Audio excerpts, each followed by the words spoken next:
Carter Lowe is a top 5 offensive tackle in the country, committed to Ohio State, but the Buckeyes are looking to sign a few more elite offensive linemen in this class. And they hosted a few good ones over the weekend that they'd like to sign and add to this 2025 recruiting class, including one offensive tackle that was offered last month and now has Ohio State in his top 3. I got Matt Parker from Letterman Row on this video. We're going to break down the Buckeye O-line board. But first, hit subscribe to the On3 Recruits channel. All right. Let's bring on Matt Parker from Letterman Row. And first of all, happy Mother's Day. Now, Ohio State has the #1 class in America.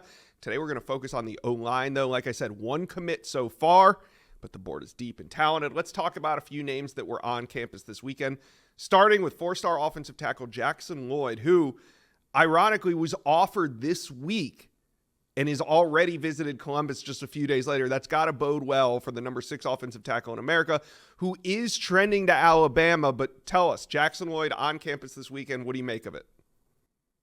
Yeah, Josh, to me, that's a fast developing recruitment right there with, you just mentioned it, Justin Fry, Ohio State offensive line coach, offered Jackson Lloyd, the number 29 overall prospect, according to Charles Power and Cody Belair here at On3.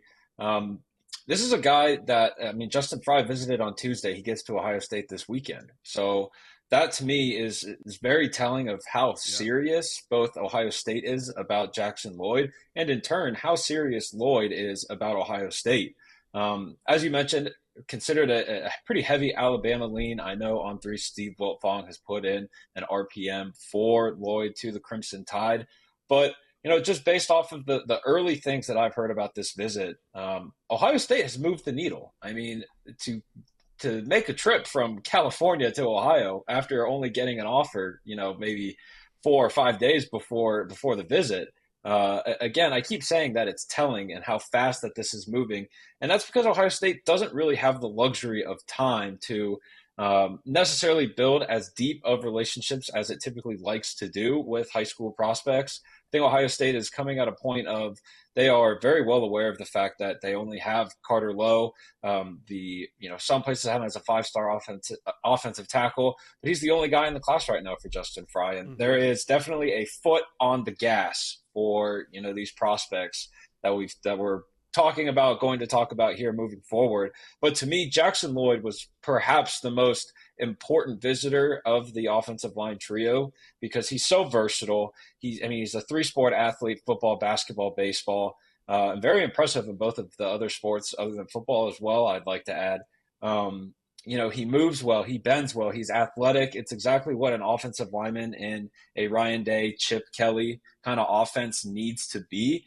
So check out Letterman Row later on this week for a real nitty-gritty update on that visit. But early tellings it was very good for Ohio State. Yeah, and kind of like you said, everything developed so quickly.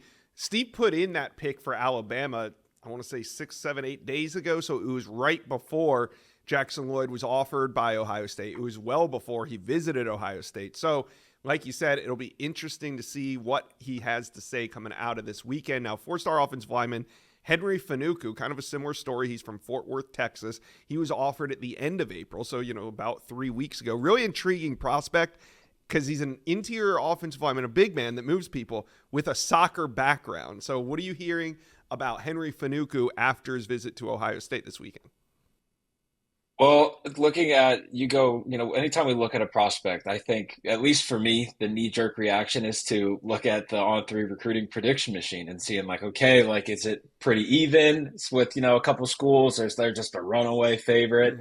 And it looks like Ole Miss right now is just that runaway favorite. A lot of visits to Oxford and stuff like that, but making the trip to Ohio State really opened his eyes for the possibility of, what being an Ohio State football player could be, spending time with Justin Fry. Not a whole lot of players on campus right now because Ohio State, they wrapped up their spring semester. Guys are at home and stuff like that.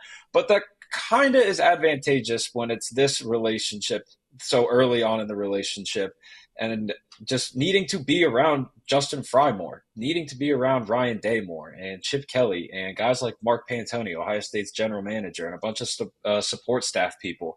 So I still think Ohio State is going to have a lot of legwork that it needs to do to be a more serious contender for Fuku. But again, just getting to campus after only having an offer for 4 to 5 weeks is big. It's massive, and there aren't many programs in the country that would be able to do something like that. Fortunately, for me who covers Ohio State, Ohio State is able to do that, so it makes things a little bit easier. Yeah, you can tell right now that Ohio State's kind of pushing the gas on offensive line recruiting because three-star offensive tackle Andrew Starr visited Ohio State. He was another one that was offered in April about 2 or 3 weeks ago. He's from the state of Georgia, and after his visit, he had Ohio State now solidly in his top 3.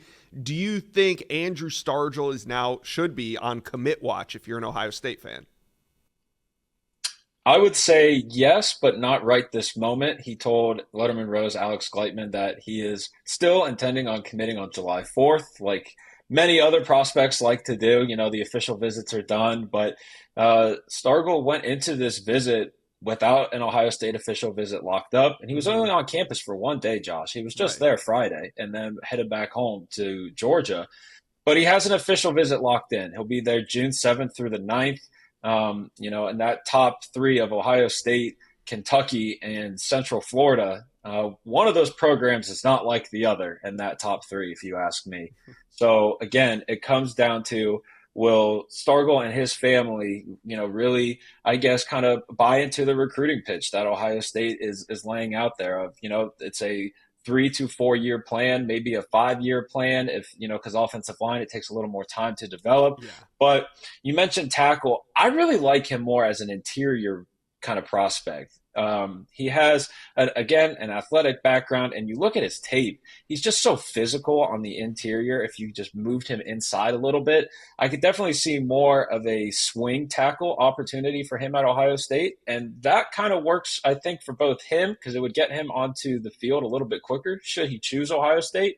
But also it works out for Ohio State because it can recruit that swing tackle position while still going after guys like, Jackson Lloyd or Henry Fuku, or continuing going after David Sanders, who Ohio State hosted last weekend and has David Sanders and his family coming back at the end of June. So there's a lot of possibilities with all of these prospects that are new on the Ohio State board, I should say, because they're also versatile. And I think that's one of the biggest things, is that we've really discovered that in these last 6 weeks.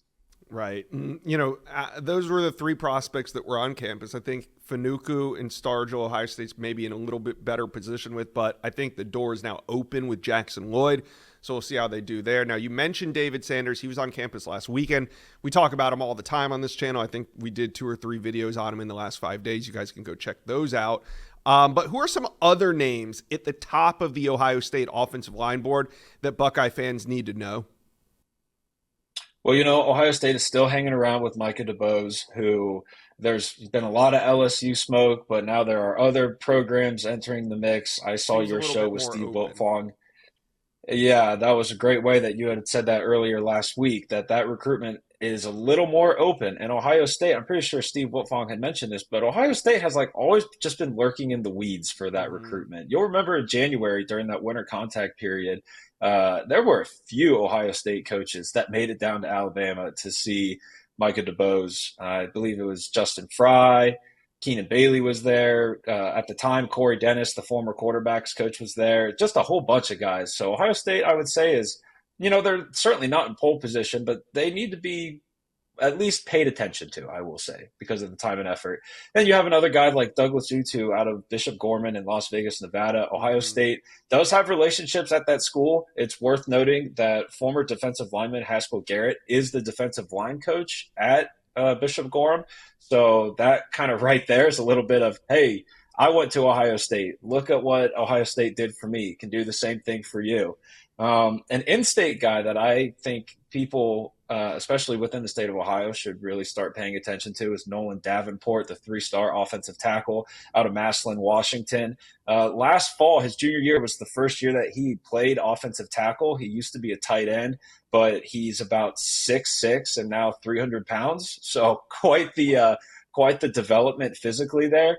He's a guy that's going to camp at Ohio State this summer in June, and I wouldn't be too shocked if he earns an offer as well. So Ohio State very thoroughly inspecting the state one last time just to make sure that it didn't miss anybody. And I wanted to go back. I know we had moved on, but I wanted to go back on this for Ohio State fans real quick.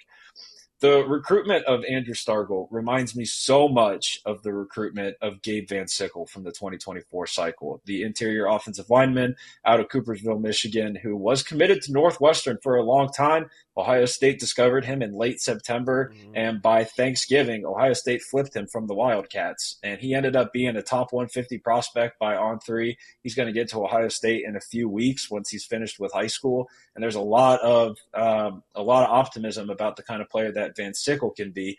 Just looking at his recruitment and now Andrew Stargell, there's some similarities there. So I definitely think Ohio State really, really needs to be paid attention to there with Andrew Stargell. Yeah, things are starting to heat up. So Ohio State fans, let me know, comment section below, which offensive lineman is your top target? Who do you think the Buckeyes end up with? Let me know, comment section below. Well, you've made it to the end of today's video, but there's hundreds more videos on the On3 Recruits channel for you to check out. And also, while you're here, hit subscribe.